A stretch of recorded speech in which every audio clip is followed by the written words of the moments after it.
Hey, how's everybody doing? Welcome to Talking Shit with your boy, Sophisticated Jerk. And today, man, I wanted to go over this interview that I seen with Brian McKnight and Anton Daniels. So I thought they did a great job on the interview. And, Brian McKnight is trying to just talk about relationships and, the mistakes he made. And one thing he said is like he wants people to learn from his mistakes because, he had some issues with his son. He had issues with his ex-wife, and he became a stepdaddy, so we got to throw that in there. We got to analyze that. But, he breaks it all down and, he was very transparent through this whole interview. So I thought they did a good job, man. And shout out to him for being transparent because, this guy's a legend. He could have easily just, played everything off, not respond to stuff. But it seems like he wants to help people out. Like I said, he wants them to learn from his mistakes. So shout out to him for even, being open about this stuff. But before I jump into the video, the reason why I do like talking about these topics, because one of the things, man, I always try to shed light on, and me and Stan always kind of break it down. We talk about, blended families and why you need to be careful and cautious with that type of stuff. Because, I think, for example, I know a lot of guys when they, separate, they get a divorce and, they'll have kids in that situation. They'll jump into another situation, damn near, like I said, be a stepdaddy. And it's almost like they push their kids to the back burner. And, and it has some impact on the kids because the kids are looking at it like, damn, he done moved on with started a whole new family. So it has a lot of impact. So, that's why I tell people, I'm like, if you have a divorce and you have kids, it's all right to date other people, but I don't think you should be moving nobody into your house or starting a whole nother family, until, at least your kids get old enough, you done raise them, you done put the time into them. Cause it's like, man, they already done had to deal with the divorce and stuff, but it's just like,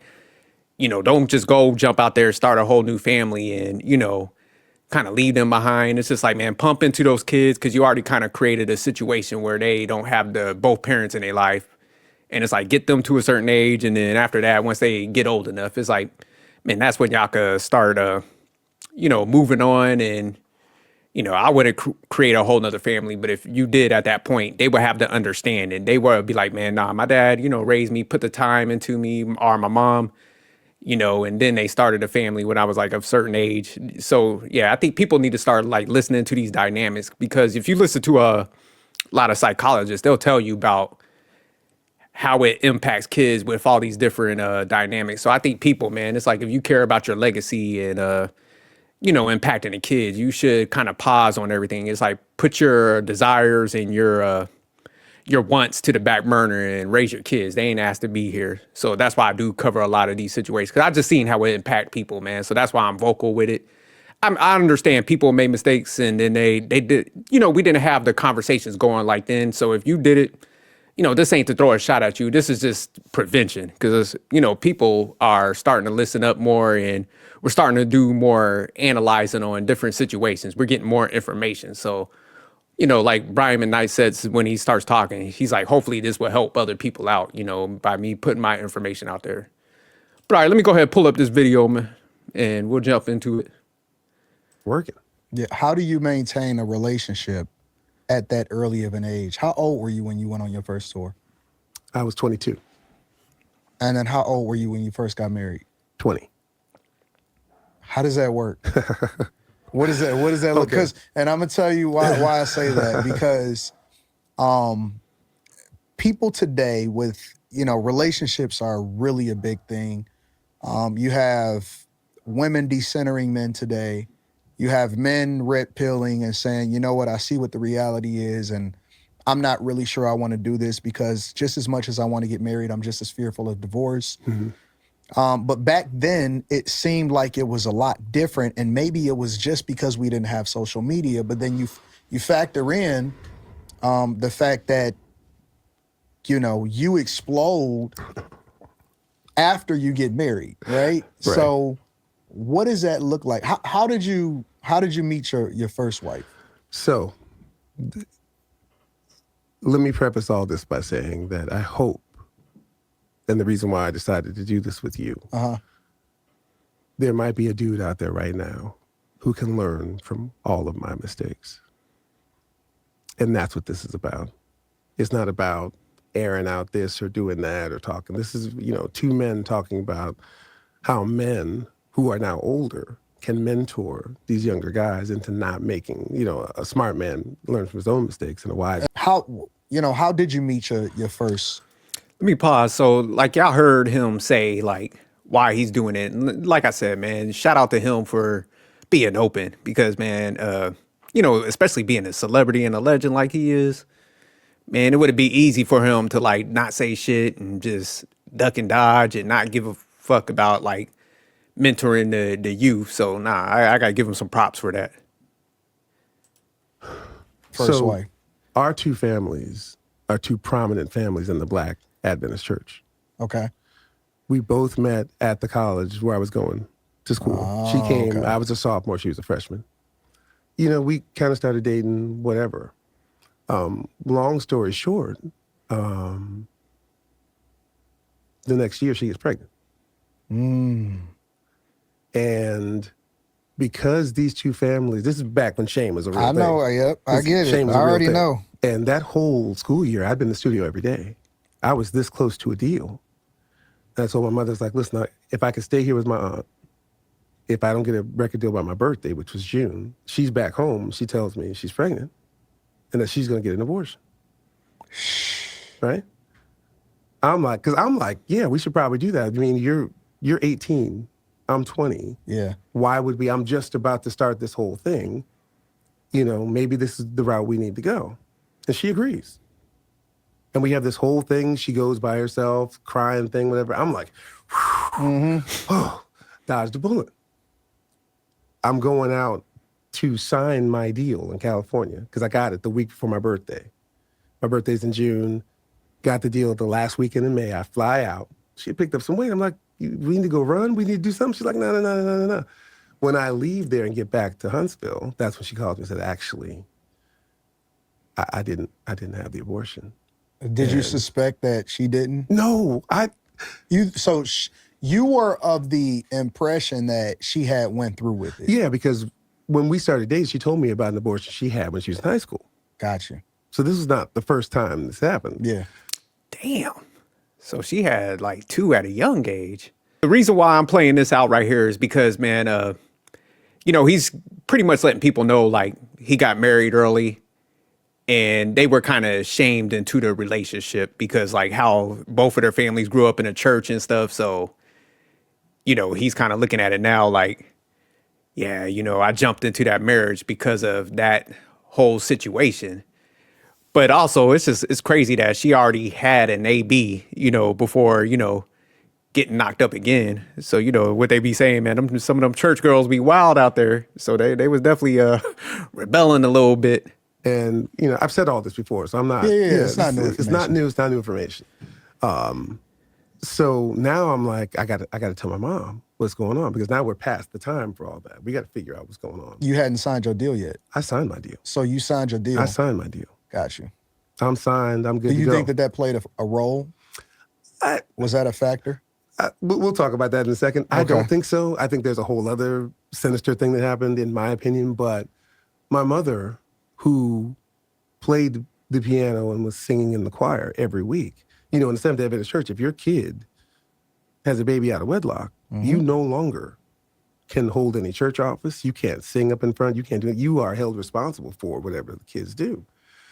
This is what happened when we played sports because you can't play on Friday night. And all the football games and basketball games are on Friday nights. Yep.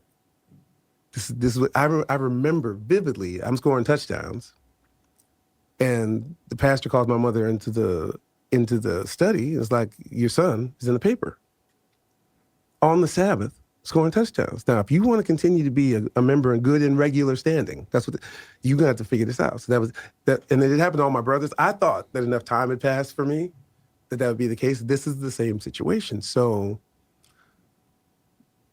I honored my mother, and I tried to do the right thing with a woman that I hadn't even known a year yet. We got married in September. Wow. Baby in November. I tell guys all the time that the person that you lay with and or have a child with is a person that you are essentially going to be connected to the rest of your life. Right. Virtually. And I tell them that it's probably more important for you to pay attention to who you have a child with, because I see a lot of people, they are concerned about divorce. They're not necessarily concerned about who it is that they have a child with. So you telling this story, but then also at the same time doing the quote unquote right thing, because I was born and raised in a church also. And so it was the same thing as far as the different things, different people that came back and forth. And if you was gonna lay with her, you was definitely gonna marry her. Right. Now, all the way in 2025. Here we are. And let me stop right there. And what Anton said, man, that's critical, man. And it's funny, I'll be having a lot of conversations with people, and like he said, yeah, they focus on the marriage component heavy. Well, they say they do, but most people don't move intentionally. But when it comes to having kids, man, people just be popping them out. And I have to explain to people, I'm like, man, they supposed to go 1-1. So, man, you ain't supposed to be taking no risk with somebody that you could have seen yourself having a kid with, but you'd be surprised, like, by people, man, who they'll, like, have a kid with. And it'll be somebody that, it'd be like some one-night stand shit, somebody that, like, they know that was a bad person. And, man, it pretty much just, like, demolishes your life when you're in that dynamic and shit. So, yeah, I agree when he says that, like, people just do stuff ass backwards nowadays. And like I said, man, shit happens, but still, it's just like, man, if you don't know that person in depth and y'all ain't having those type of conversations, man, y'all better take precaution, man, especially nowadays, man, when you got all these forms of birth control. It's like, man, you don't slack up and you don't try to like force those situations and stuff. So, but it also sounds like the church, like he didn't want to mess up his mom, like playing the piano and stuff. So that's where he was talking about the shame. So I'm going to jump around a little bit because, like I said, I just wanted to play that beginning part to show y'all like how they got together. Because, yeah, him and his wife and his kids, even 2025, there's lawsuits and stuff. So that's why I like how Anton was like, man, you better look at that person. You better make sure like who they are, because, man, he got, married. I forgot what year he said, but it's been all these years in 2025, man. It's lawsuits and stuff. So he's still attached to that person. Kids got a lot of drama with them. So that's why I'm saying, man, these dynamics. I like what Kevin Leary said. I just did a review with him and he was like, man, one of the biggest investments you're ever going to make on your life is who you choose as a spouse.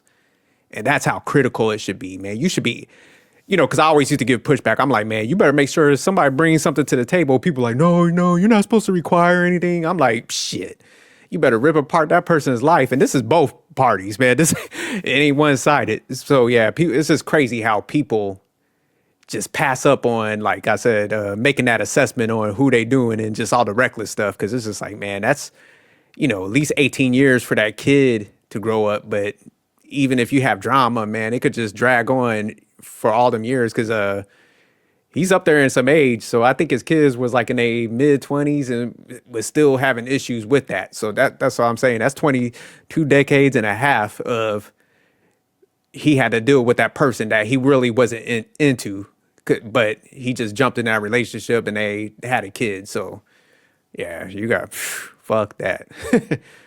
So in this section right here, this is where he's going to start breaking down like what he had to kind of pay out in divorce, the alimony, child support, that type of stuff. So let me go ahead and play this clip.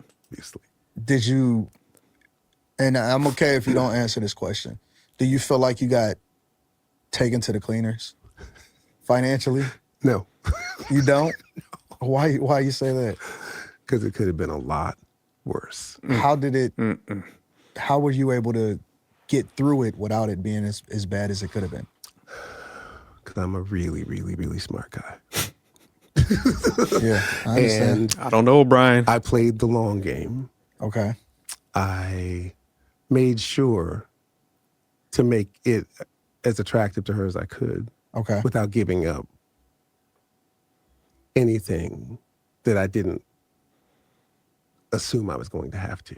So did you lose any, because a lot of times for us regular people, right? For us regular folks, you know, we have pensions and 401ks and all of these type of things. Right. For someone like you that has, you know, you're a writer and publishing and all of these different things. Was that did you have to give up any of that? Yeah, so that's the only part that stung. I had to give up a percentage of the songs that I wrote during the marriage. Oh, yeah. Really? Yeah. Yeah. That hurt. That hurt because I wrote those. Yeah. I wrote that. But at the same time, she could have taken the house. Mm-hmm. She could have taken the other property. So ultimately, I can write more songs. Right. But those ones, those big hits, now you say we should have separated earlier. We should have separated in 95 for good. Yeah. God damn. Because that anytime back at one superhero, that isn't a part of the deal. Yeah, those were some hits too. But, you know, what I thought at the time was, and of course, it's a double dip. You're getting spousal and child support and a piece of these. So, you know, the revenue that I would be using to pay those, now you're getting a piece of that too. So wait a minute. You had to pay.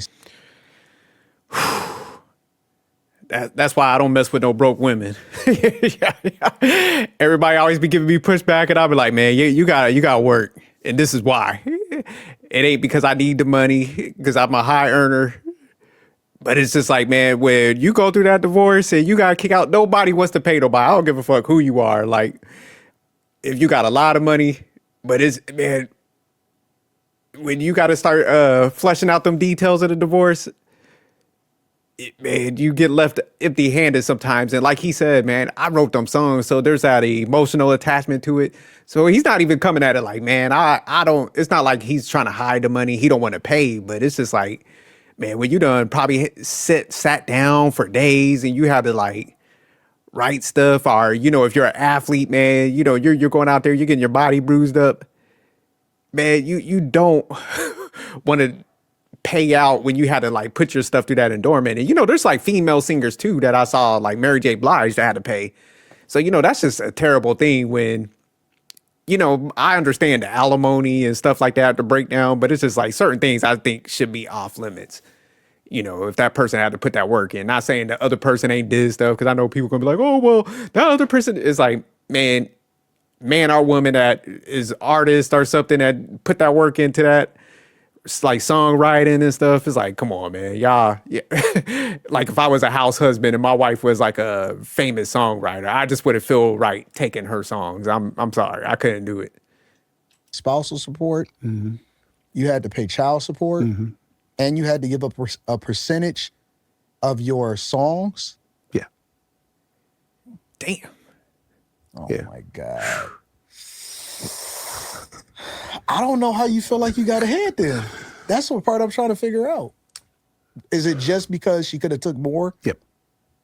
In California, it starts at 50.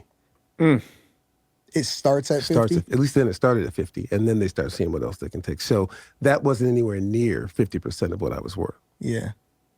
Now, shout out to him, man. He's looking at it from a good, he's like, shit. So he must know the laws. He was like, look, it could be half and more. So he was like, shit, even though that sucks, what I had to give up, I'm going to just take that hit. So yeah, I'll still be livid about the songwriting portion, but it makes sense because you got to come up off that anyways. So I felt like, you know, those are still your babies though. They are my babies. They are, but I couldn't. Once I write them, they actually belong to the public. Yeah. From that perspective, from a sentimental standpoint, and because there was no emotional currency in those songs, it was really just how I funded my lifestyle necessarily. Yeah. And even when I say that, people get mad. You mean to tell me that wasn't written for someone? Like, no.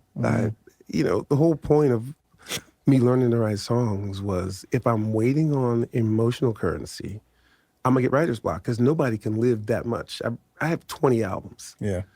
In the relatively short period of time. So I just write. That is a lot of albums. I'm a product of every environment that I'm in. And it wasn't until I met my wife, Leilani, that I actually started, I started actually using emotional currency as the fuel for the songs that I write.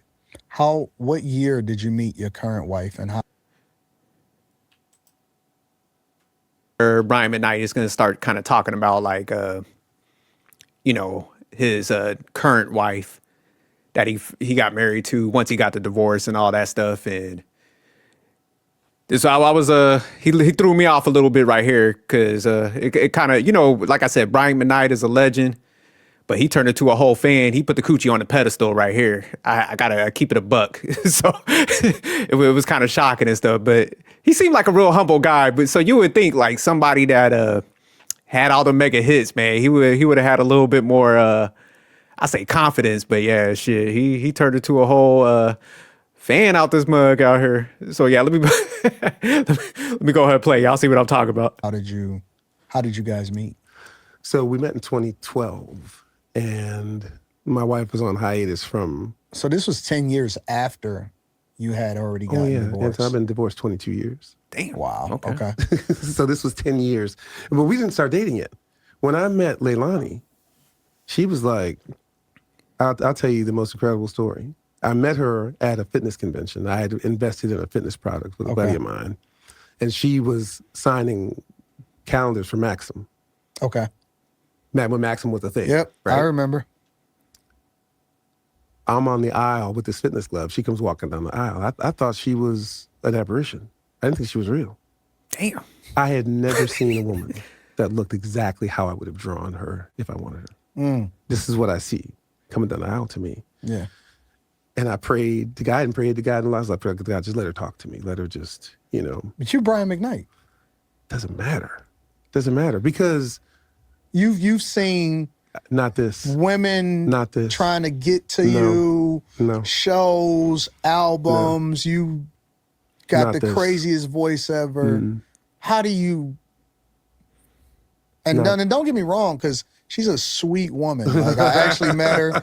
She's awesome. And so this is no knock to her, but this is really, you, right? But think about that. I'd seen everything. Right. Except that. If God put this person in front of me like this has to be some sort of divine intervention. Yeah. I got her number, and I've never done this in my life. Y'all see what I'm saying? He that cat was praying at the altar of vagina. He put that coochie on the pedestal. So damn. I like how Anton was kind of poking around. He was like, man, you Brian McKnight. Because, man, Brian McKnight he's one of the, I'll say, biggest R&B soul singers of all time, mega hits. Because, like, man, back in the day, man, it was like him, Boyz II Men. And I guess, man, we're probably looking at it because we ain't hit his magnitude of, like, success, because I'll be like so cocky out here. I'll probably be fucking to my own like music. I'll be a whole narcissist out here. So yeah, it's crazy to see that he was like lost for words. And he was just like praying at that moment. Cause yeah, you would think like, man, my man has been all over the world, seen everything and had everything thrown at him that, he wouldn't be kind of mesmerized and infatuated like that. But yeah, like I said, he turned into a whole fan out here.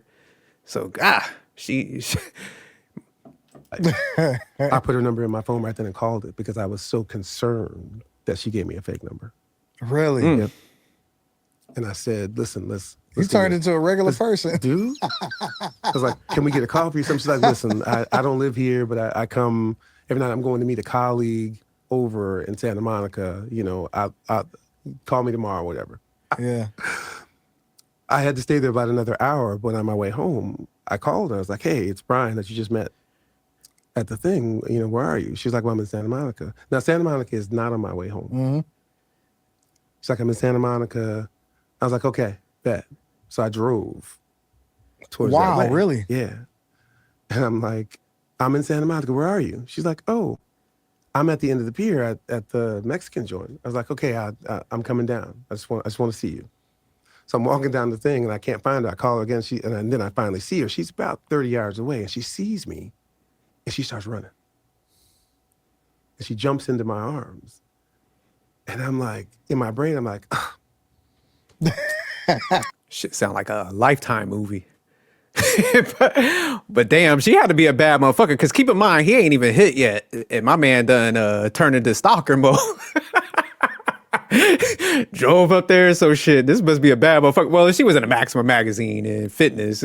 She got to be official. But yeah, she had this dude mesmerized for the jump. She definitely got him locked in. I'm hitting this tonight. Yeah, I'm good. I'm good. Yeah. Long story short, we leave. Matter of fact, here's another thing. I forgot my wallet. And I was so excited I forgot my wallet in the car. And when I told her I did, she was like, it's cool. She paid for dinner, whatever, blah, blah, blah. Gave me a ride back to my car. I called her on the way home. I was like, listen, this... Shout out to Shorty, man, being smart. She locked in that future investment because she could have easily been on some, like, you know how these females be talking now, like, oh, I ain't paying for no man. She was like, man, I got that. So that is a good sign, man. She was like, nah, I got money on me. Like, I got this shit. So women that's watching this, man, take some notes from that female when it's all right to, you know, pay for some things sometimes and stuff. Don't always be taken because, man, guys that got their shit together, they recognize certain things and they will be like, damn, man, she's different based on like how you act in them situations instead of trying to shame a guy and stuff. So, nah, it's good that she did that. Your friend to come over. She's like, what? For what? I was like, you know, just come over. She's like, listen, I got to fly back to Seattle tomorrow. She lived in Seattle at the time. And, you know, I come back to LA every now and then, you know, we get together. Next day, Anton, I got a flight to Seattle. Damn. Wow. I'm on my way to the airport. I'm calling her. Her assistant tells her, listen, this guy Brian has been calling all day. So she hands her the phone. She's like, what's wrong? She's like, I was like, I'll tell you, I'm on my way to Seattle. And verbatim, she said, look, listen, if you are coming up here to have sex with me, save your time and your money. Is that what she said? That is literally what she said. And in my head, I'm like, you know I'm Brian McKnight, right?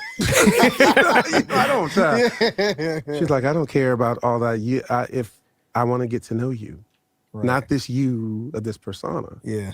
I want to get to know you. And that was the beginning of this whirlwind of romance. Oh my gosh. Shout out to her, man. She was like, look, I ain't impressed by all that.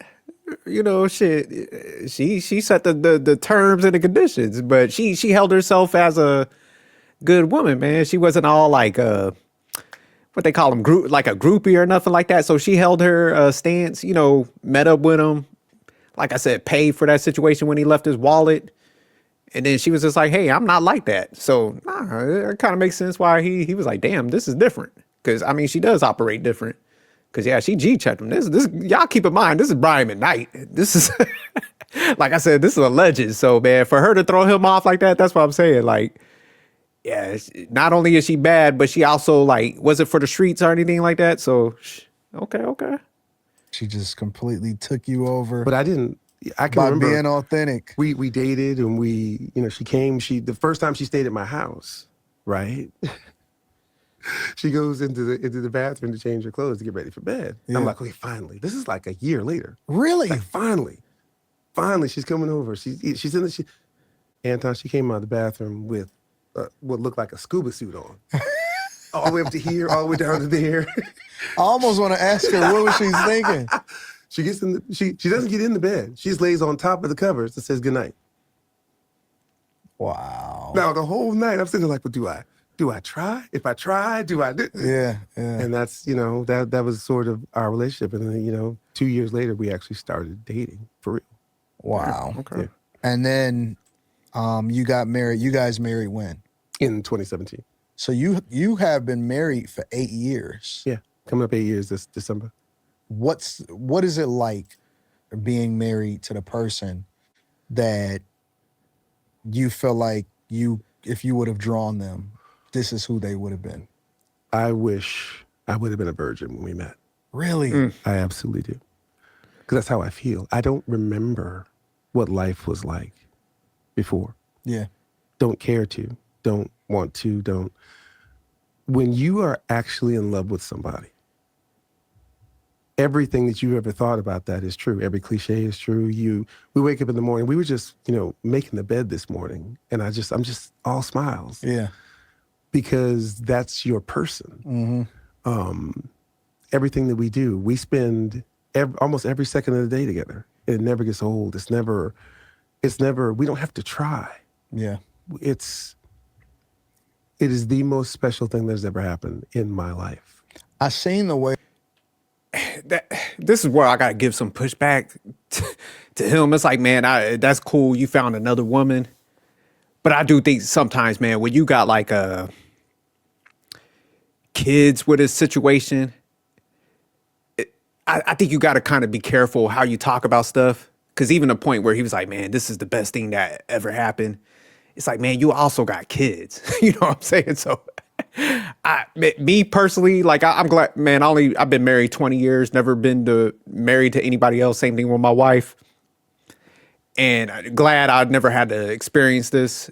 Let me knock on wood and shit. But yeah, just even if we got divorced, man, like I said, I'm real big on the not having blended families until the kids like get a certain age, because I think you should just focus on the kids. But even if I like, say me and my wife got divorced and I moved on, I'm still going to be cautious how I speak about shit. Because like I said, I'm not going to put nobody on the same like level as my kids talk about as far as like, this is the best thing that ever happened to me. You know, I just wouldn't be talking like that. I get it like, hey man, this is my soulmate or something like that. But he was like, nothing else mattered and stuff like that. So man, you got to be cautious because you don't want to create like a hostile situation, I'll say, even with that other person when you're kind of speaking. Because man, you still got to, you know, deal with them in some manner. And they could like come back to make your life harsh or put that resentment into your kids. So that's when he was like saying those like statements. It's like, I get it, man. You found like a good woman. And you could just say like, hey man, I'm glad like I found a real good woman. But yeah, just be careful with that, because he put that on the level of like, you know, most people, when you like ask them like, what was the most like important, you know, they'd be like, man, the birth of my kids. See, so he put meeting her above all that. So that's telling, you know what I'm saying? That you guys interacted, just when you walked in, like you were holding hands and everything. Right. And I'm like, no way they've been married for this long. Yeah. But together, we've known each other for 14 years, but together for, 12 and a half, almost 13. Wow. That's incredible. That really is incredible, because it's almost like I hear this a lot from people, and that the second time is usually better than the first, because the first, most guys that I've talked to, they stick around for the kids when they don't necessarily know if this is what they're supposed to be doing. But then at the same time, it seems like because most people that get divorced actually remarry. And it seems like the second time around, people really, really fall head over heels for the person that they're with. Well, because now you know. I got to give some pushback on that. So I do think a lot of people end up staying in their marriages because of the kids. There's like a good portion of that. But stats even show like, when people get in them second marriages, I think a lot of times they still don't learn nothing from when they separate from that, because the stats show like second marriages. I think that falls at like between a 60 and 70%. So yeah, most people, they might seem happier at first when they're probably in that honeymoon phase, but it tends to have a worse percentage than the first initial divorce. So yeah, I gotta push back on that. I think a lot of times, man, from what I'm seeing, a lot of people, because like I said, I'll be breaking stuff down. People who ask me stuff in real life, and most people just act off of desires or emotions. So like when they get a divorce, it seems like they jump into another situation. Damn near almost, I think because of the way society views them. So they kind of like look at it like, I got to jump in this relationship because I don't want to be the person that looked like I caused the problem. I want to show that I'm able to get somebody else. So I think they jump into that situation. And just even how Brian McKnight was kind of explaining to her, a lot of times it's infatuation and desire. But it did sound like she was a good woman. So like she exhibited some very good traits up there. But a lot of time it's people just operating off infatuation, desire. And like I said, they want to take the pressure off them because I think they know the shame that kind of comes with the divorce. So they're just like, shit, let me hurry up, find somebody so I don't look like the person that caused the issue, or I can't get nobody else and stuff like that. So I mean, I can't speak for them. I knew what it was when I saw her. And that's before I knew anything about her. The fact that we're both on our second marriage is, I hear for some of the content I used to do about single moms and baby daddies and all those women that, need somebody to take care of their kids, whatever. And I know you're not fond of that idea. Well, I'm not fond of men with no kids becoming a stepfather to women that have kids. Right. So, I don't know. hell no, we ain't fond of that.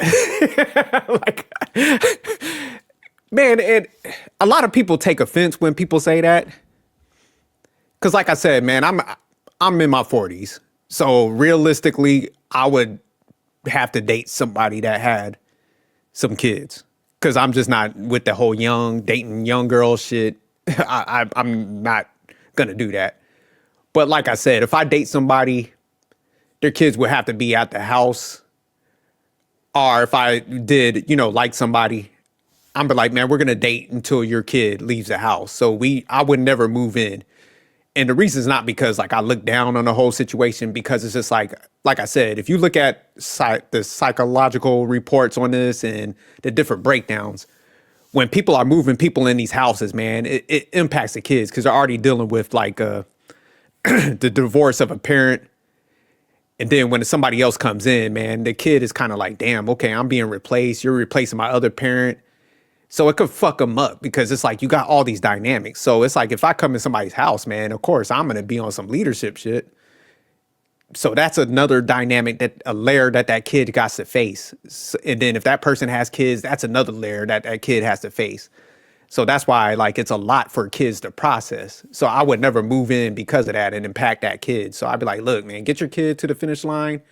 We could still date, and vice versa. If I had custody, say, of my son, if me or my wife, I wouldn't let nobody move in until my son graduated, got a certain age, and he understand, I got him to a certain point. So I just think, man, people got to pause, man. You got to make it all about the kids. Yeah, I used to listen to, I forgot her name, Dr. Laura. And she used to get on people because they'll be calling her show and they'd be like, hey, man, I'm about to, I got divorced. I found somebody, they about to move in. She'd be cussing people out because she'd be like, man, she was all about the kids too. So that's one of the first places I heard that dynamic. And when I kind of started seeing the stuff play out, because at first I was like, man, damn, she's kind of harsh, with it. But when you see these dynamics blowing up and impacting the kids, it's like, you know what? You got to put the kids first. You already like I said, bought something into their life that's going to be somewhat traumatic to them. Having their parents no longer there, then, people will move on quick, bring more people, and then say they got kids. That's a whole nother dynamic. Then the kids kind of rebellious. So it's like, man, you could end up fucking them up when they're in them critical years when they should just be focusing on school, junior high, high school. But now they got those dynamics of kids picking on them. They got to face when they're going there. They got the teachers that they got to interact with. But now you're introducing all these extra external layers in the household. So that's why a lot of them kids, man, they be mentally collapsing and shit because it's just so much stuff thrown at them and stuff. So yeah, I'm against it, And I think more people need to be against it instead of always trying to fight back. Oh, what do you have against this? It's like, no, man. How about y'all pump your brakes with your desires and your wants and shit and put your motherfucking kids first? That's where I'm coming from it as. So like I said, even if I was in them shoes, I would put my desires and all my wants to the back burner until I got my kid to the next level. Leilani has 2 kids from her previous marriage. Mm-hmm. But you also had kids. I did. And the very first time we spent any time together, I saw... Shout out to Anton, man. I know Anton deep down inside was like, damn, step crash dummy. But he was like, nah, I can't mess the paper up in the interviews. But I would have been a little more vocal. When he would have asked, hey, Anton, I know you ain't for the stepdaddy thing. I was like, hell no. I'm like, but... I would have to stop it right there. Hell no. But the most well-behaved, most respectful kids I've ever seen in my life. Why do you think that is? Because she's their mother. So you think, so do you believe that the children culturally that we see today and operating, that they're a direct reflection of their mother? The person that they spend the majority of their time with. Whoever they spend the majority of their time with is going to be who they're the reflection of. Yeah. For sure. You've ran into so much controversy, and I don't know why. It was really just like a year and a half ago, maybe a year ago or so. You've ran into a lot of controversy, even to the point to where your son was on the internet talking and going back and forth and I guess telling his version of the story. How did this come about? Like, how did it come about to where, because I know it was in my hometown, I believe, where all of this kind of just blew up, right? In Detroit. And I believe you were there for a show at Motor City Casino, if I'm not mistaken. Right. And you had performed there multiple different times. Had a yearly contract, sometimes twice a year. Yeah. There. And it's almost like, for whatever reason, your past or the children that you had in your past somehow, some way came back to haunt you. As you were blossoming in this new relationship and in this new marriage where you head over heels with this woman. How did that come about? Because I did research, but I can't quite pinpoint where the turn happened and how that came about. From your perspective, how did that come about? So I told you before they jump into that, man, I kind of didn't like the way he was phrasing that. Because it's like, man, once you go down certain paths, and this is why, like, I think people got to be cautious about the relationships they get into. Because it's like, man, if it goes sideways, man, and the female, you wasn't really supposed to be with her. Now she puts that resentment in them kids. And then also, if they see you moving on in life, it kind of don't sit good with them kids. So it's just like, man, even though you might be partially involved in those kids' life, man, they could interpret it many different ways. So sometimes it might work out. They might not have an issue with it, but a lot of cases they're like, damn, okay, man, I really don't see dad. And, you know, man, he's out here, he's dating, he's having fun, man. You know, if they have stepkids, like they're looking at it like, damn, he's spending more time with not kids that ain't even his, and you know they get to enjoy him, see him on a regular basis, and we only get to see him because they don't understand the dynamics. But that's why I said, man, you got to be cautious what you do, man, because they could interpret it any way. You know, they're still young, dealing with all those other dynamics in life like a kid should be dealing with, and then you know they kind of see you kind of moving on, and they're like, damn, that's so like I said, that resentment starts building up. So that's what it probably sound like. So it's, you know, even though like they're acting out and he's dealing with some of the acts, it pretty much ties into a lot of these relationships that we end up like breaking apart, man. That's like the precursor to everything. So, you know, it starts with the parents and not just putting it on him, but it's like both of them. So that's why it's like, man, you got to take this shit serious. You know what I'm saying? So it's not like they came back to hunt you. It's like the actions that you did led them to be rebellious. So that's why you got to take marriage, having kids, parenting. You got to take all that stuff serious, man.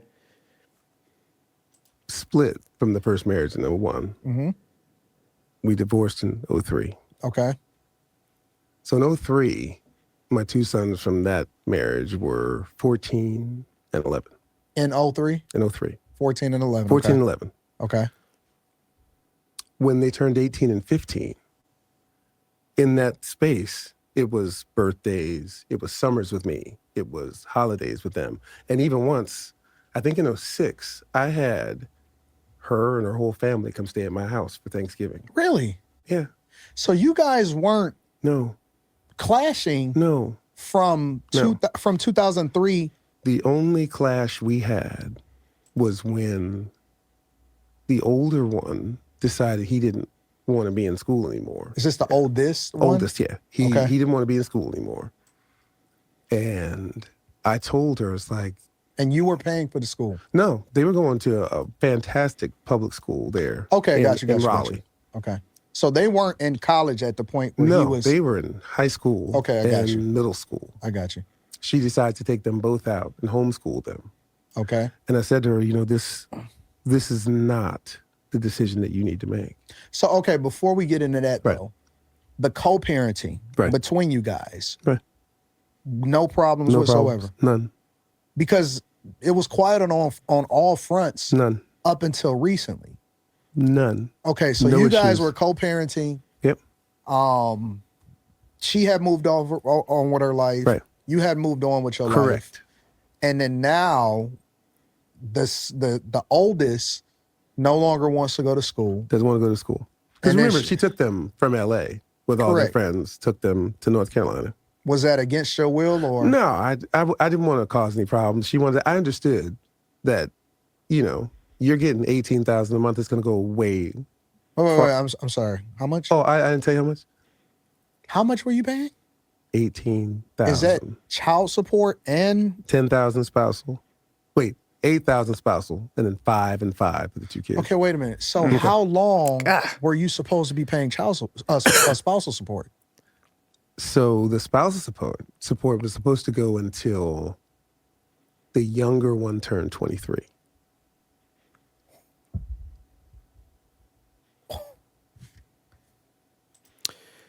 That's yeah. So boy, God, yeah, that's a lot of damn money. $8,000 a month until the younger one turned 23 years Right. old? Yeah. But that's also including his child support. So it would have been $13,000 until he turns 23. Wait. But I thought that child support would end when they turn 18. No.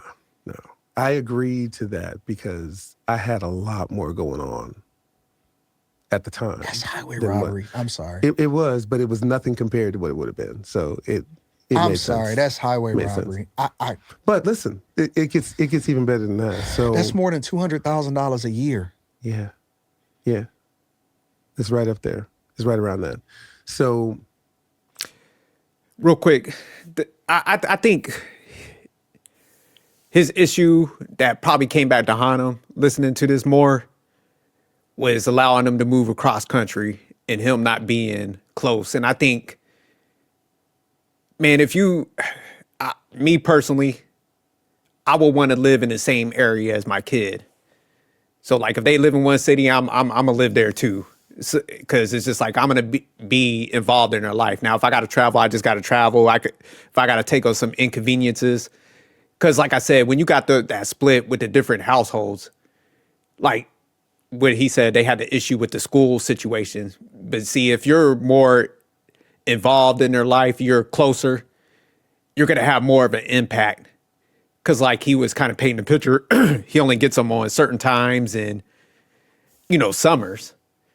But, that's not a lot of time to be an influence, especially when you got boys in their life. So I think sometimes, man, like he said, he didn't want to ruffle feathers. It's like, man, it's not about ruffling feathers. It's about that influence and being directly involved. So, yeah, I would have been up out of LA. I would have moved to North Carolina with him and, pump my time into him. Now, you still got to work and stuff, so you're going to be gone. But still, at least they would know I'm around in that area and I can have a bigger influence of decision making.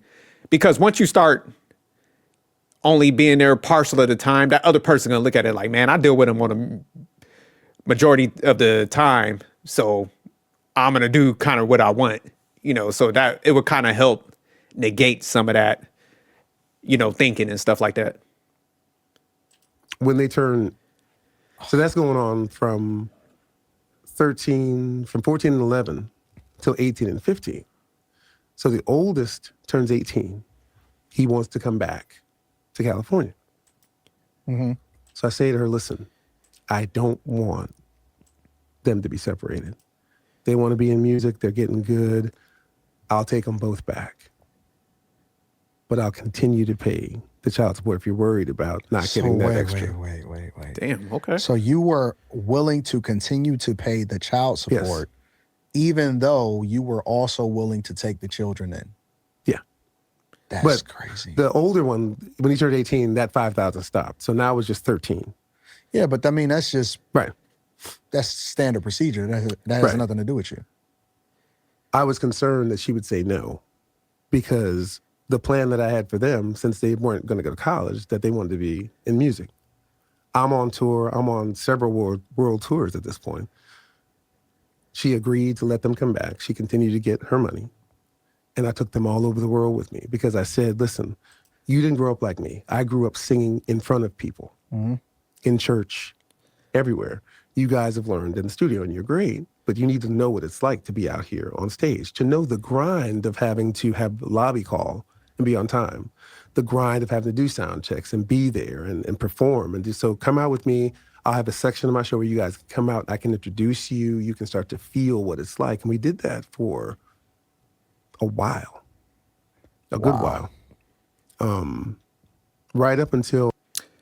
Real quick, I do give him credit for like making that, I'll say, negotiation or agreement with her where it's like, I'll continue to pay you, you know, if you let my sons come out. So it's definitely fucked up. You got to do stuff like that. But at least he did try to get them with him. So I give him credit for that. You know, like, hey, man, I'll keep paying you. Just let them both come out here and I could show them the ropes, you know, since I guess the oldest one was kind of drifting a little bit. So I guess like he wanted to pull them in.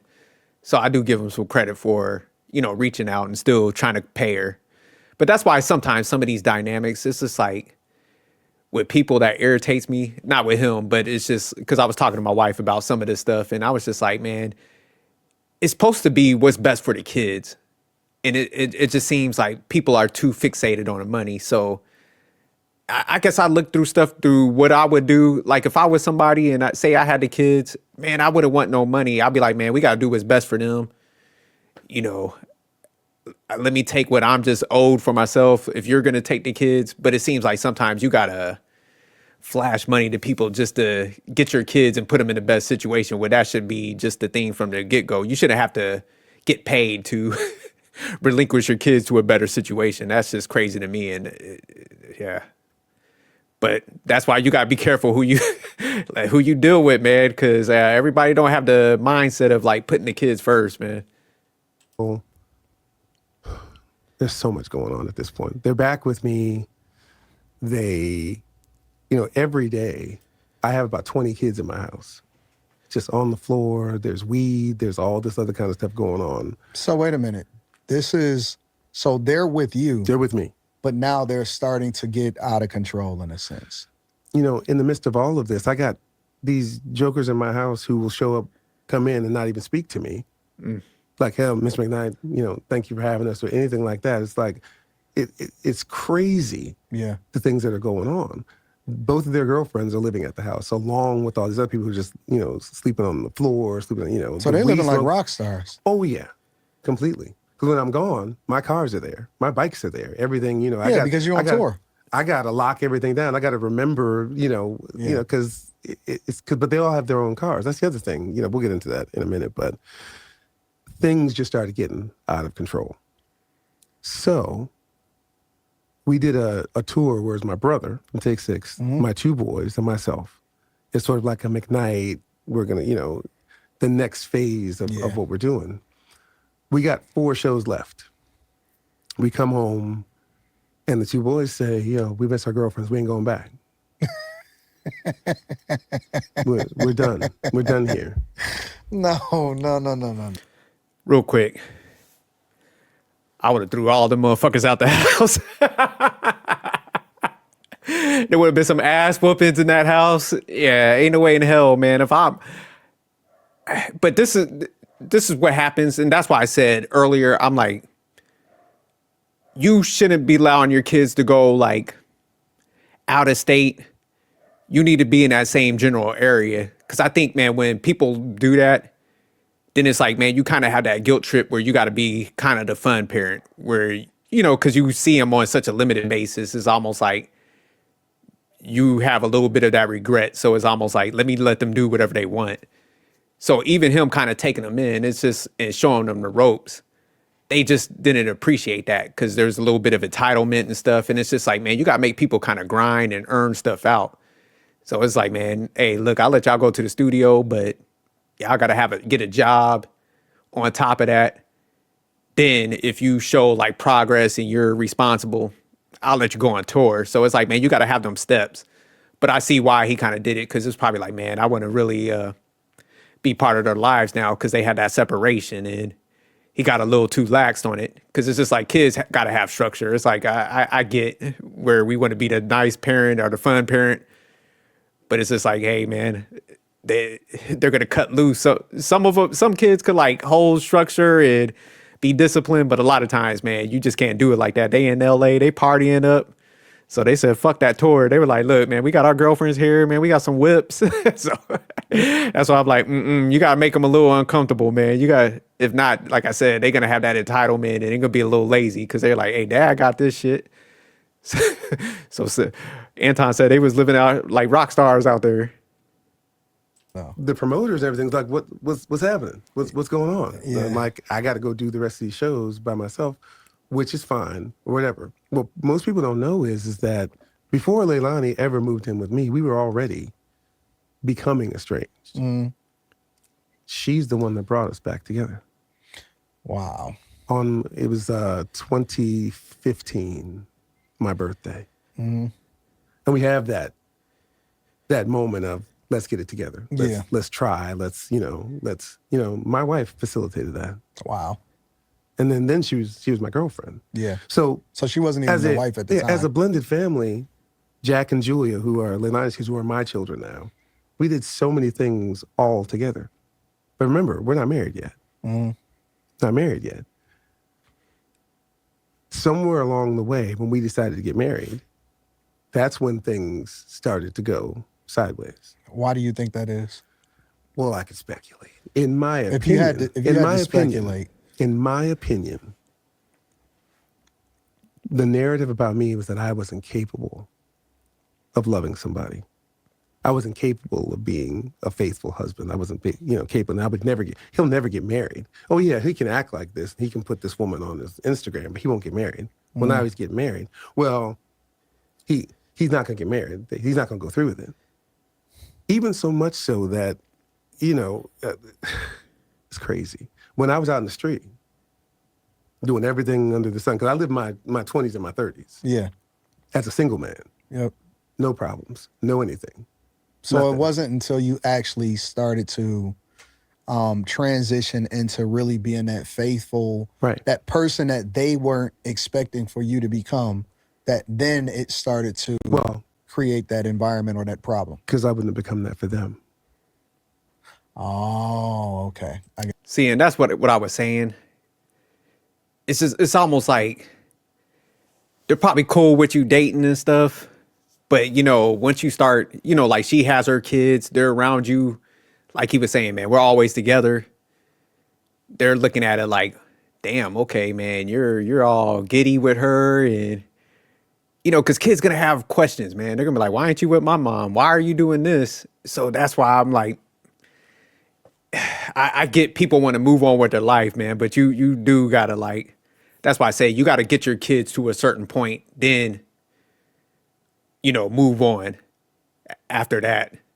Cause it's just like, man, they're not able to process everything and see all the angles that you're probably seeing it. And I think sometimes we make that assumption that they're gonna be cool with it, but they'll turn on you, cause like I said, they're like, damn, I ain't get to experience like what they're getting to experience, why ain't we have all that? So that's kind of what they're looking at it. So I'm glad he kind of mentioned it like that. Yeah, what you're saying. He isn't capable of doing that, but it's obvious that I am. But as long as you're in the streets, it's as long cool. as I'm in the street, it's cool. It's cool. So much so that even after a second marriage, she's been married again, right? Yeah. Still named McKnight. Isn't that strange? Yeah. That's the culture that we live in. That motherfucker's a sucker. Ain't no way in hell. Like, if you still holding on to your ex's last name, I ain't even going down that path with you. You just a booty call at that point. If you don't want to let that last name go, I'm sorry. I ain't dealing with you. Because I get it. People be like, oh, it's a lot of work to change your name on paperwork. I'm like, yeah, you need to get back with them then. In which there's so much decentering from men, but at the same time leveraging them to get what it is that you want from them, that now, and I've seen it with a lot of other celebrities, to where the actual ex-wife continues to either have a career or create visibility from themselves by still attaching themselves to that person that they're no longer in a relationship with and haven't been in a relationship with for a long time. And so I don't think that that's singular to just you. Right. I think that that's the nature of. On or about 2015, the oldest son has children of his own. Now, when he had the first one, More than one. The woman he had the children with went on, I think, welfare or something. Now, what I didn't know is when you get that assistance that you're accruing as the father. Yeah. You got to pay this back. They're gonna come back and They're get going to come back and get it. Yeah. His last address after I had moved them out of my house because I couldn't take the weed smoke and all that. But I told him, listen, here's an apartment. It's brand new. I'm going to pay for it for a year while y'all get yourselves together. You are now 25 and 22. 20. Shout out to him. I would have just thrown him out with a bus pass. So he got up in the apartment. So the oldest son, he kind of sounded like a straight up fuck up. Cause it's like, damn. So he had 2 kids. Yeah, my man, passing up on tours and shit. So yeah, just unruly, ungrateful, just sabotaging his life early. Shit. 24 and 21. So you were still trying to help them to become the men that they were supposed to be. Right. Even though they were fully grown adults. Fully grown adults. 24 and 21. Here's your place. Now all your friends come over there. Be creative. You have all these people staying with you. Have them pay some rent. $100 here, whatever you have to do while you guys can get your music off the ground. They had produced a record at my house. It was out. It was doing well. My whole team put them at the Roxy on Sunset. Yep. They start doing live gigs. Now 50 people showed up the first time. The second one, maybe 75, 100 people showed up. It's going too slow. They quit. Here's this apartment. I'm going to pay for everything, but get your life together. Figure out what you're going to do. You have this much time. A year passes. They still haven't done it. I said, okay, I'll do another year. Here's your second year. So they 26 at this point and 27 years old at this point. They're 26 and 23 by then, right? That's why it's like, man, sometimes you got to be forceful. And because it's just like, man, you can't let your lineage and legacy just fail, man. So that's why when I be talking forceful, people are like, man, damn, you sound mean. I'm like, I will drag you to success, but I'm not going to enable you. Yeah, they would have been in some AC mechanic programs. I'm like, all right, y'all don't want to do the music thing. Like, dude, if I do this year, you ain't in no trade program. That first year was like, man, it's a wrap. Cause it's just like, man, people got to struggle sometimes. It's like if hunger's a prime motivator. So yeah, it's sad, man. Cause he's trying to be a good person. But sometimes you, especially with men, I think, man, if they're just being hard headed and they're not appreciative to the things you get them, man, you gotta throw them out to the woods, man. Cause they gotta conform, man. If not, society would eat them alive, and they're always going to be coming back. So yeah, you got to take a tough stance sometimes, and it's hard, but you got to do it for their progression. If not, they'll stay stunted in growth. They will never face their fears. They'll just keep screwing up. So that's why sometimes it's necessary. Now, if the kid is doing like what they need to, say like they do got that appreciation, they're respectful, then you could allow people to stay with you, or, you could provide for them in a sense to make sure that they continue on. But once they start drifting from your plan and you giving them coverage like that, you got to start pulling that coverage back and make them face the adult responsibilities, because you just can't keep enabling the situation. But we're getting married. Yeah.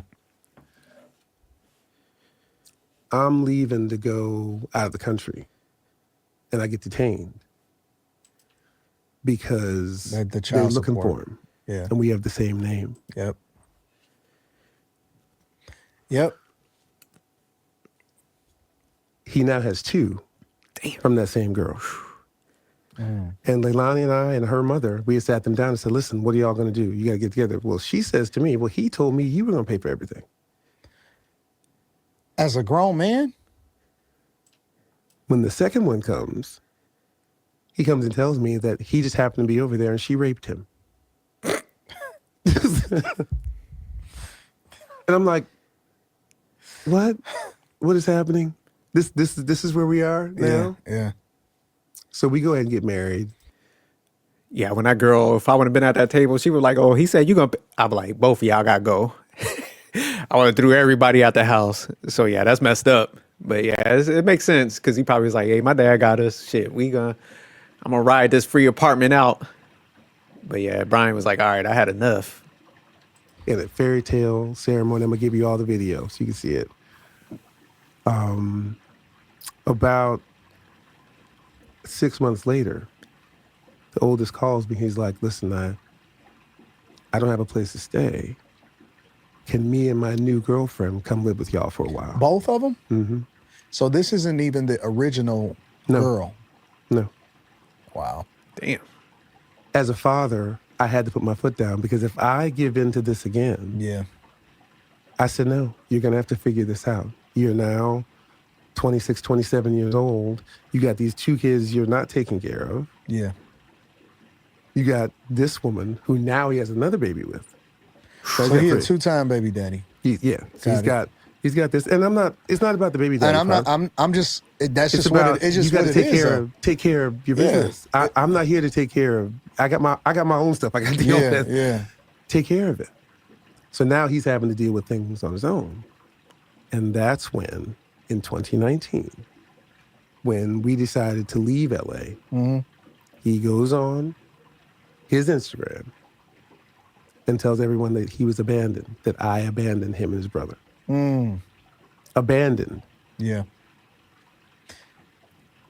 And let me say this.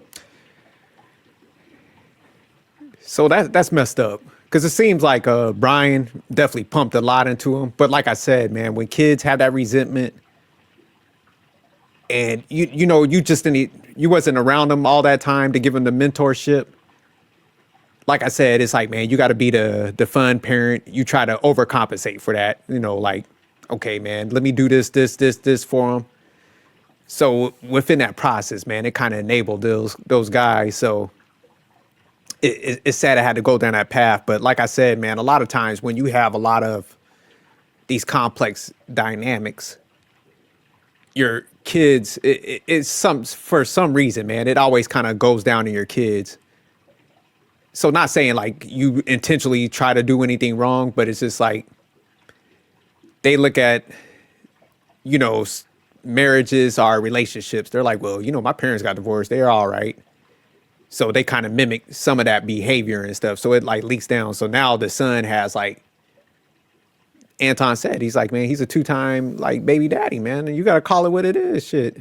I know people don't like some of these terms, but it's just like, hey, man, if we want to prevent people from going down these paths, man, we got to be frank with this stuff and how the impacts and how others view it. That's all important, man. Because like people don't like the terminology when they get in the mess, but it's just like, if you would have probably heard this stuff, before you went down these paths, you probably would have avoided it because you would have been like, damn, I don't want to be looked at as bad to other people, or like it hurts my dating potential because I got like 2 baby moms or 2 baby daddies and stuff like that.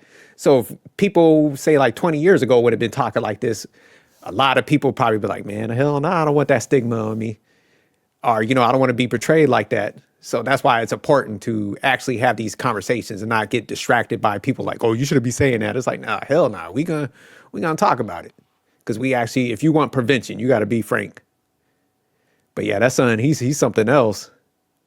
I just have to say this because I was having a conversation and a girl overheard, and I said, yeah, I'm going to go talk to Brian McKnight, and I want to get his perspective and his words. And the girl was like, no, because he abandoned his kid. And I'm like, wait a minute. You don't even know. You going based off of do you not want to hear it from all sides first before you come to this conclusion? But see, this is why guys are so bitter. And this is my opinion. I know I'm interviewing you, but this is my opinion. This is why guys are so bitter, because anybody can spin a narrative and then it completely, try to ruin your reputation that you've spent a lifetime building. And instead of us having these grown men hold themselves accountable and take care of their business and take care of their kids, now they basically are baby boy. It's baby boy. It's literally baby boy all over again. And it aggravates me because they've benefited from you but haven't really lived up to any expectations whatsoever. None. That bothers me. It really does bother me. So Yeah, and that's the fucked up part, because like I said, I understand like you might have some resentment, but that don't mean you just blow up your own life because you feel a certain way. It's like, man, and especially when he pulled you in, was doing stuff, they could have definitely turned that stuff around, and he was showing that he had genuine care. So it's like they are just being a little, like Anton said, like they on some baby boy stuff, and they just don't want to work, man. So that's laziness at that part. That's no longer like, you can't throw no shots at your dad, because out of all honesty, I would have whooped both of y'all their asses when, I would have came in my house and it would smell like smoke and stuff. We would have had some problems. So the fact that he was still being lenient and shit, they definitely had like some entitlement and some other stuff that was probably going on. I wonder if the mom let him do a lot of that stuff, when they were staying with her, like kind of just like, hang out and kick it. I mean, where she's, were they around people that were smoking weed? Because it sounded like the boy, when they was in North Carolina, he didn't want to go to school and stuff. So and that's why I say, man, you got to make sure that you're involved in your kid's life, because by the time you get them back, man, them bad habits sometimes kind of already developed. So it's just like, with Brian trying to bring them in, it's like, man, they already have a certain mindset. They got the bad habits. So like I said, it's like kind of like when you no longer go with their fuckery, now it's abandonment. You don't like me. So that's why it's like, man, as men, we got to be cautious. You got to stay in that kid's life, man, because you don't want no time to lapse where you got to play catch up or clean up, because a lot of time that's too far gone if they already developed those bad habits and stuff. So that's kind of what Brian has to deal with. So he has some fault in that for, like I said, just, man, I'm going to let him go ahead. I don't want to cause no ripples in the whole situation. I'll let him move to North Carolina. Her money will go out further. And that was probably where he messed up in that whole piece. But he should have been on the hook for them being grown-ass men and acting up like that when somebody is offering to help you. It's like, you do got to grow up. So that's where I'm not going to assign that shit to him. Goes on Instagram and basically says all of this crazy stuff. Yep. I'm in the air flying to Guam. I got a show. Yeah. I land and my phone blows up. Yeah. My wife is like, look at this. What is this? Mm-hmm. Too many times they showed up at her office after crazy. I told them no. That's crazy. And my wife gave them whatever they wanted out of her money. Yeah. I mean, it's our money, but yeah, I understand. Out of her money, because she felt a certain kind of way about what was going on, and she wanted to help them. She had offered them to get them jobs. Yeah. They didn't want to pass there's no way they were going to pass the drug test. I don't think that they wanted jobs, though. They just wanted to live off you. Yeah, You daddy, I mean, you got to take care of them for the rest of your life, apparently. Yeah. So where does the clash happen between you and your ex-wife to where ultimately it leads to defamation? When I told the truth about the origin of my songs, number one. Mm-hmm. I was doing an interview with a station in the city where she lives. Okay. Telling people, the truth about, where these songs come from. And apparently either she was friends with the girl or whatever the case may be. She took offense to that because on the one hand, you want to say I was a horrible husband, But then at the same time, you want to say that I wrote all my songs about you? Right. Right. I don't know. And I told the story about the abortion and all that. So she got in her mind that she's going to go and write this book and has been putting out these excerpts. And I'm like, that's not how that happened. But she's been collecting $18,000 a month from you for the entirety of that time that you guys weren't even together. Nope. That's insane. But wait, That's she came back for more. Because remember when she got married a year before that was supposed to end. Okay. So it ended right then. Right. So her getting married released you from the obligation of continuing to have to pay alimony. Correct. Okay. And the child support too. Does it? Yeah, it was the stipulation that when That if you get married, then okay. That was the end of that. She but by that really time, loved that guy. I was hoping so. Foregoing $18,000 a month. I was hoping that was the case. That's a heck of a lot of love. But I would have paid for the motherfucker's wedding. I would have been, I'd be like, help me if you need money for them rings or, man, where y'all want to go for y'all honeymoon. I would have made sure I would have made them comfortable. They was going to walk down that damn aisle.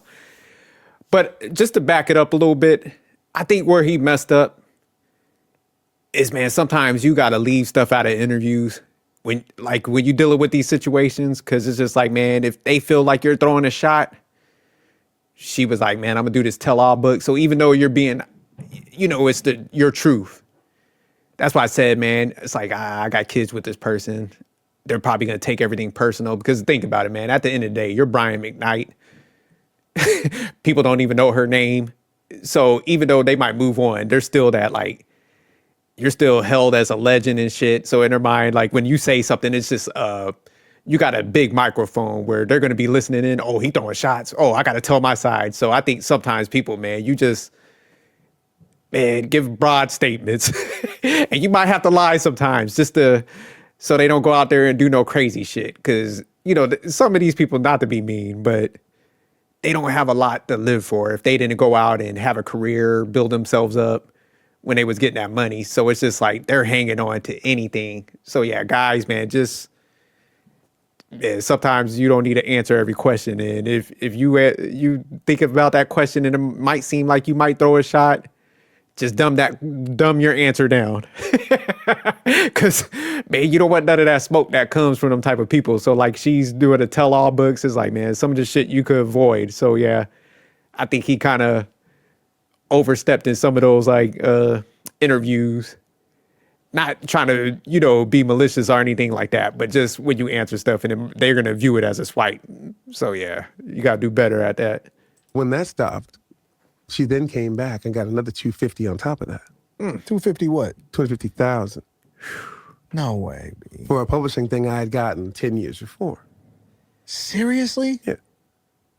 But when she did that, I put in there, like, I'm going to give you this money. Mm-hmm. But you can never, ever, ever, ever, ever again come back again. Ever. And I can document. I have all this documented. Yeah, no, I understand. You can never come back again. Do you know that last year she tried to come back again? That's crazy. And I swiftly had to send the letter back to Laura and say, did she not tell you about this? You guys have been divorced for well over 20 years. 20 years. So how does she continue to be able to come back to the well? Well, she tried. And I think she may have been entitled to some of that money in 2013 or 14, whatever that was. Right. But that was the end of it. Yeah. That was the end. I gladly gave it. I'm like, will this get you, will this end this? Yeah. It's always about money, Anton. So always. Then. Damn, she must have been an accountant or something. Times got rough. That's what I'm saying, man. When she probably ain't like build herself up. So she was like, shit, I'm going to analyze all his funds. She was probably digging into everything like, oh my God, I didn't see this, but this lot of money that came in them years I was still with her. She was like, I'm going back for that cheese. But that's what, man, the fact that you got to deal with somebody over 20 years, man.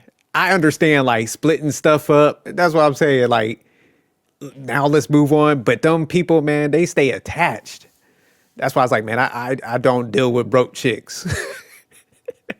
Everybody always be like, why, man? I'm like, man, broke women, they latching on. They could drain every penny that they could. And they'll probably make up some shit just to come back and try to get some more money.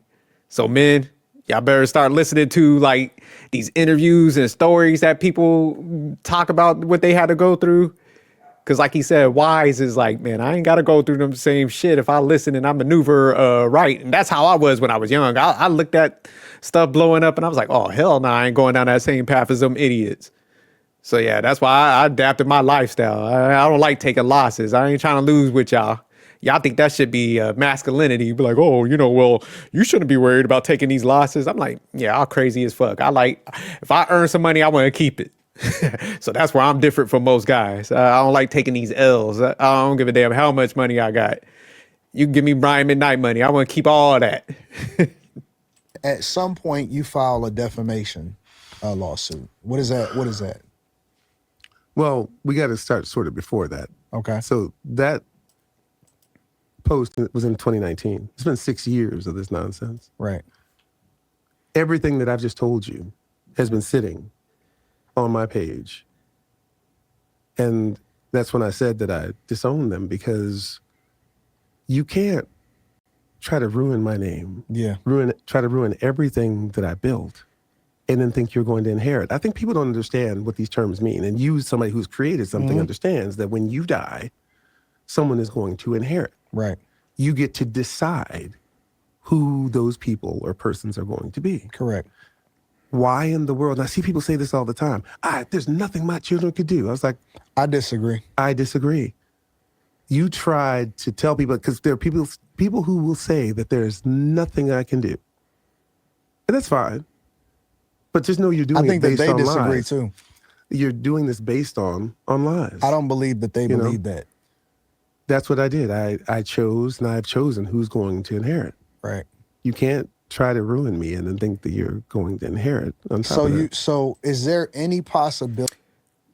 And I agree with them, because even I mean, my son's coming of age, and I'm letting them know, like, hey, if you an embarrassment to the legacy, you cut off, man. And if I'm leaving something, it's going to be because you're doing good deeds, you're taking care of your family, man. You're operating how a man should.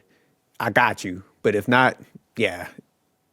So I agree with them. Like, you should never tell anybody, oh, you're going to inherit just because. It's like, nah, there's stipulations with when you messing with my money. Like, so you doing good deeds and you handling your business, you taking care of your family the right way. Absolutely. But if not, you a fuck up. I'll donate that shit to like charity. Like I ain't leaving no money to no kid that ain't functioning right. That's entitled and shit. I'm not about to enable you and leave you a bunch of money so you can go around and just continue to fuck up your life. Hell nah. And more people need to be like that. It's like, you're supposed to be encouraging and motivating them, not making them lazier by them thinking they having a windfall if you go and they could just sit on their ass. So, nah, definitely not.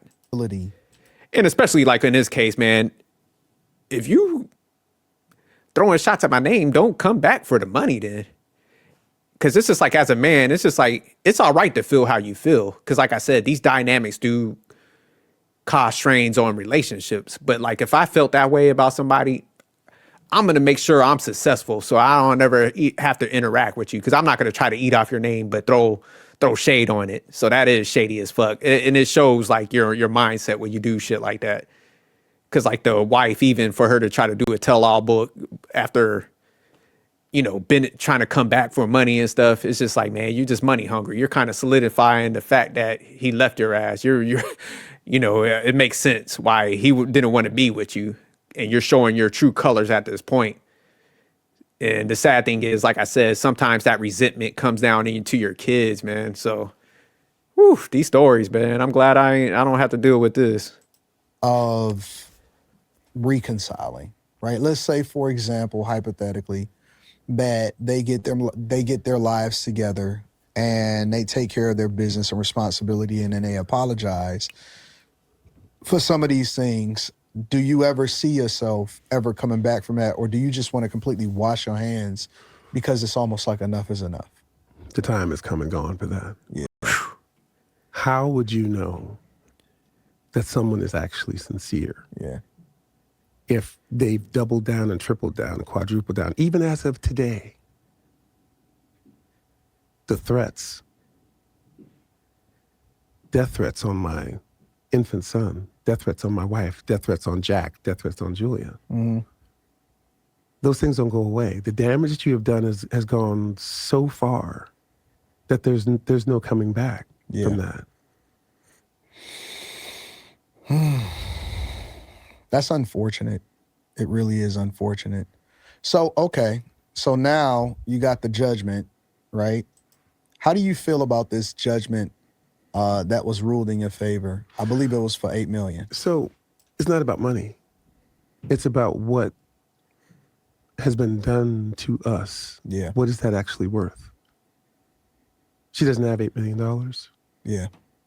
But whatever she does have, as she continues to promote a book that's filled with lies, Yeah.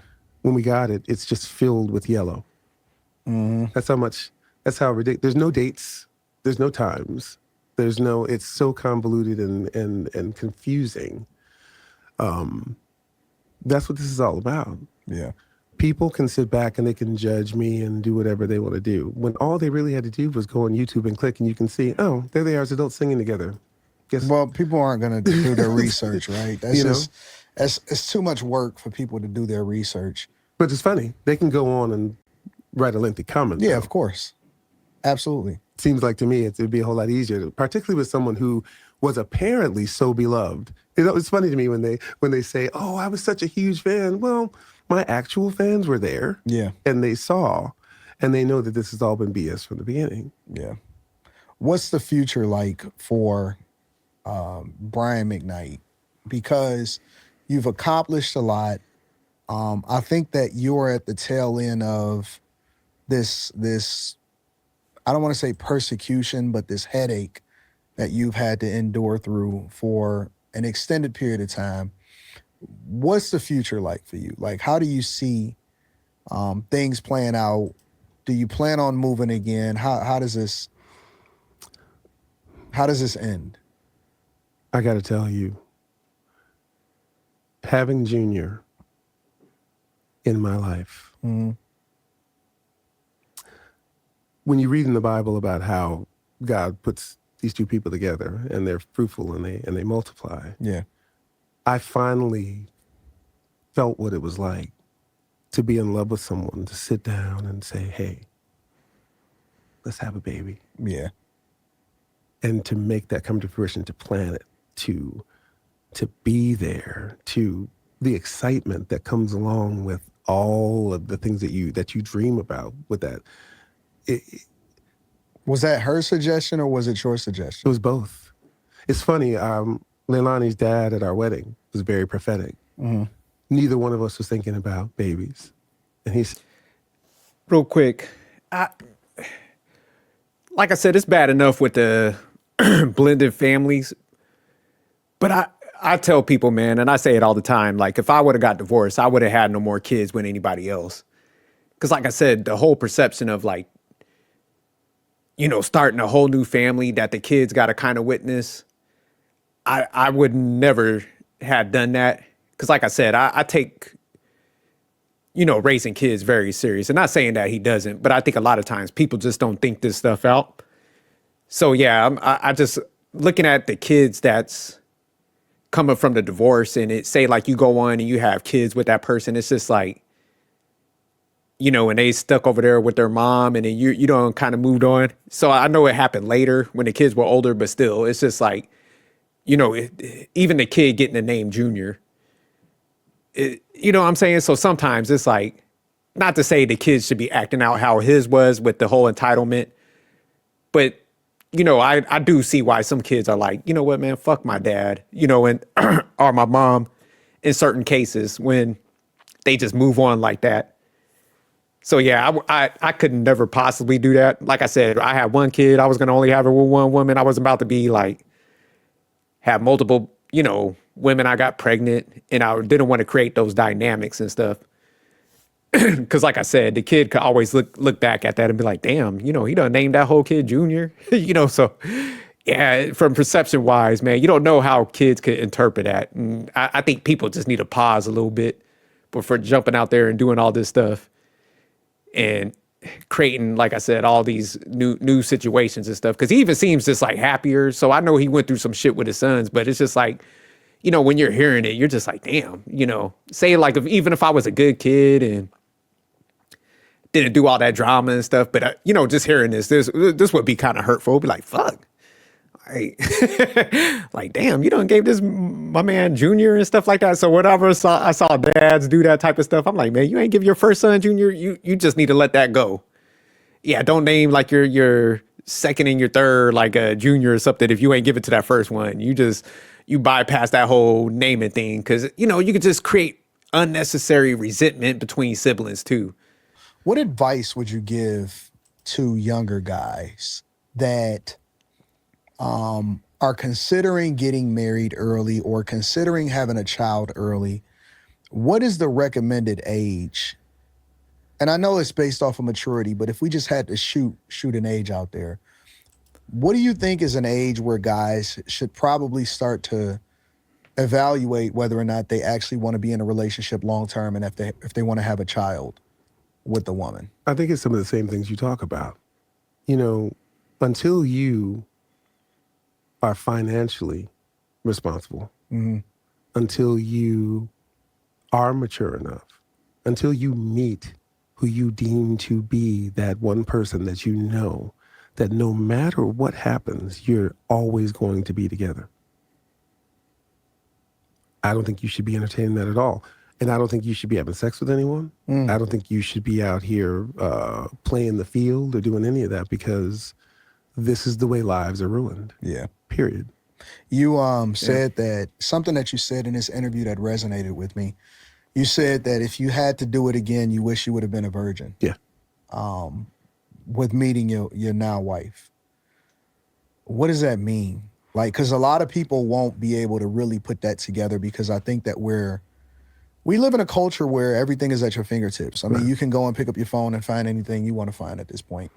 You said that you wish you would have, if you would have done it again, you would have been a virgin. I would have waited because she deserves to have been the only person that knows me in any way. Do you think that y'all met each other at the perfect time? Because see, you've amassed a ton of... I like what he said, you know, as far as like, you know, the message for men. And like I said, man, I like this story because, man, like, I think a lot of times people are doing things for what they think is the right reason. So like, just to summarize his thing, it's like, okay, they got, you know, pregnant young. They grew up in the church, so they didn't want the shame. Didn't work out. You know, kind of, she went to North Carolina. He stayed in, you know, LA, you know, kind of chasing a career. It makes sense because you got to make money, you know, still. But, you know, when those divides happen, it's like, man, it could create a whole mess. So the whole situation that played out with his kids, that's definitely crazy. Definitely understand why he's like, I'm cutting them off and stuff like that and just dealing with the ex. But it's just like, even, I just always circle back. It's just like, man, when you're not grounded in really anything, it's just like, man, it could lead to disaster, like he said. So I'd like the fact that he said that. And then it's just like, man, don't, you know, rack up unnecessary baggage and shit. Because, you know, it's just, it's hard when you have all these layers in relationships and with kids that it don't always work out like how you planned. And I think a lot of times people try to be like Superman and and people want to play, you know, God too much where, you know, they just don't realize what they're kind of getting into and what dynamics that they are throwing on their kids and how they could respond to them.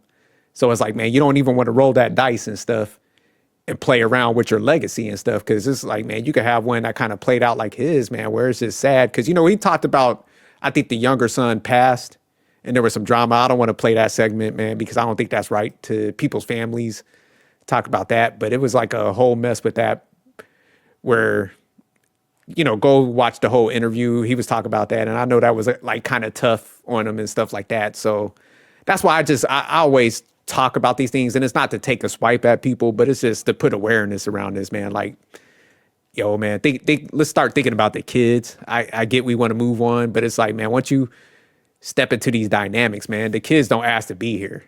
So it's just like, man, let's put them first. And then, you know, before you go down this path, think about the seriousness of like being married and also like having kids, man, because it's like, it's not a game, man. And you could definitely ruin people's lives and shit could play out just insane, like his situation. So it's just like, yeah, I'm glad the fact that they did do this interview. So shout out to Brian McKnight, man. Y'all check that the whole thing out on Anton's great interview. I'm glad we're starting to have these discussions, you know, about these type of situations and stuff. And people are starting to kind of get out their feelings and, you know, allowing other people to like listen to the story so they could prevent, you know, going down the paths that some of us went to. So, but all right, y'all, man, I'm out of here. Peace.